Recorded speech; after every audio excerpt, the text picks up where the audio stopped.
The 2026 Audi RS7 Sportback costs $134,000 and gets 14 miles per gallon in the city. That's worse than most full-size trucks. This isn't for people who track fuel costs or justify performance cars with efficiency arguments. It's for people who accept that 621 horsepower comes at a specific price, and that price isn't just the sticker.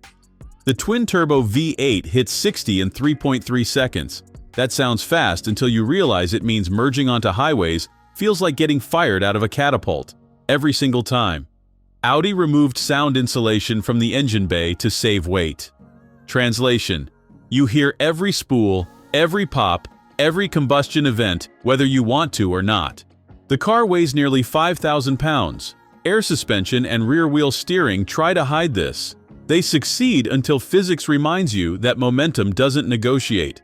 Ceramic brakes cost $8,000 extra. That's $8,000 to stop a car that accelerates this hard. You'll want them. 25 cubic feet of cargo space means this hauls more than a Porsche Panamera or Mercedes-AMG GT. The hatchback design wasn't a styling choice, it was a practicality compromise. You sacrifice rear visibility for luggage capacity. The RS7 exists in a strange gap. It's not as sharp as the BMW M8 Gran Coupe in corners. It's not as expensive as a fully loaded AMG GT. It's not as track-focused as either. The RS7 splits the difference and charges you $134,000 for the privilege of not committing. Here's what that buys. A car that runs a quarter mile in 11 seconds, but still seats 5 adults comfortably. A car that tops out at 190, but includes Bang & Olufsen sound. A car that corners at 1.06 G but rides smoothly enough for road trips.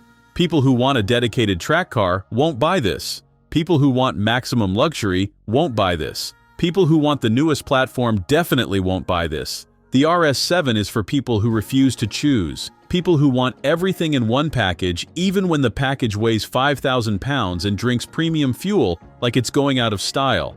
The steering feel is vague. Reviewers mention this constantly. You're never entirely sure what the front tires are doing at high speeds. This matters when you're carrying this much velocity through corners.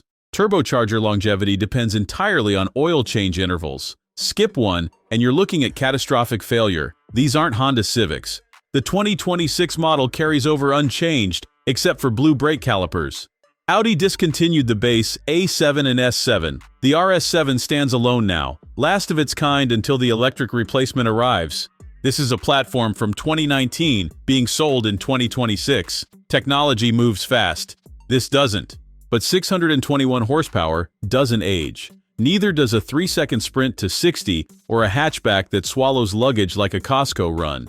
The Audi RS7 Sportback exists for people who want one car that does everything and can afford to pay for the inefficiency.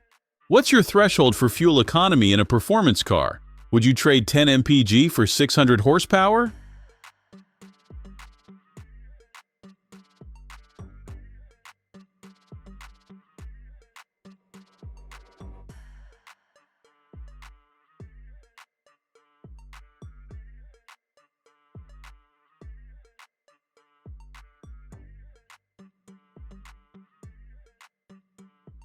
Thanks for watching. If you enjoyed this video, hit that like button and subscribe for more content just like this. Leave a comment below with your thoughts or questions. I read every single one. And don't forget to click the bell icon to get notified about my next upload. See you in the next video.